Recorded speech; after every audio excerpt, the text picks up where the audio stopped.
Okay guys, I'm going to make a little video here. This is of the 5.0, the intake manifold. The guy that built my engine over here, he put the intake manifold back on the engine itself.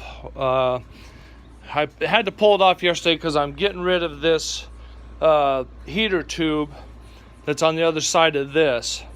So I got looking at it, and it's filthy. I mean, you can just see the grime coming on my fingernails.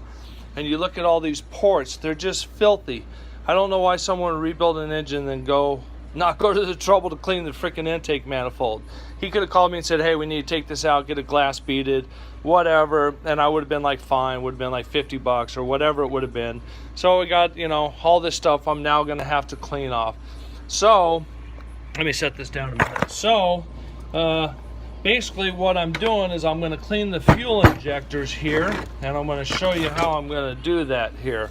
Now, I did this online. This is a cheap, effective way to clean it. So I got one of these connectors off the donor car over there, cut it, and then put it on there. So now what I can do is I can get my little 9-volt battery that's around here somewhere.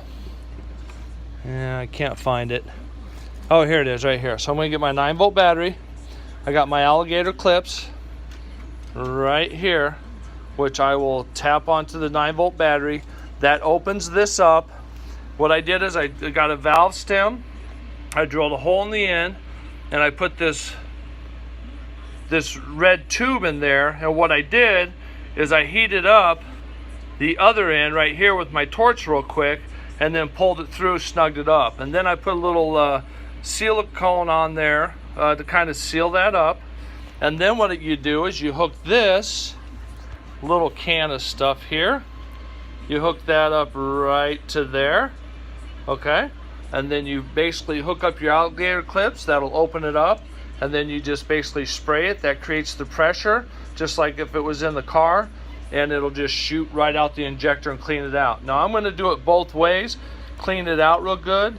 I obviously don't have enough hands to demonstrate that, but trust me, it works. I already tested this one, I already cleaned it, and it was just totally spraying out the end right there. It was real good.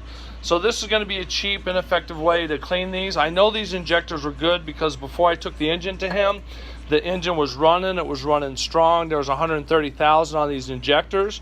It cost anywhere from about $250 to about $500 to replace these. So I'm going to clean them up, and I'm going to put them back in the car.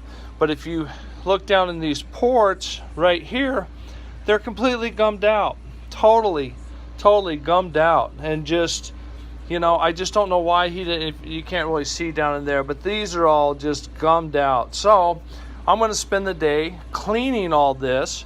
I'm going to have to take my housing off again, clean it thoroughly inside and out, and then either throw some paint on it, get it back in the car.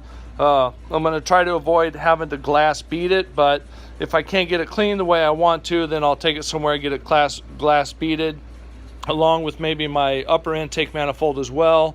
And so, I paid really good money to get this engine rebuilt over here, and the guy went and threw a dirty intake manifold on it. It's mind-blowing that you pay professionals damn good money and they just don't do it. Everyone that I've paid on this car to do something, I have had to go back, correct, or fix something that they've done. So, whatever you can do yourself is, do it yourself, because then you know it's right, and if something goes wrong, you only have yourself to blame.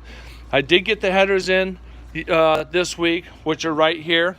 I went ahead and test fitted them. I'm going to have to do just a little, they clear, but I'm going to get a little hammer, and I'm just going to kind of notch them a little bit, just so there's a little bit more clearance on this shock tower right down here. This one's good. I'm just going to need just a little bit of one of the pipes is going to have to be dinged.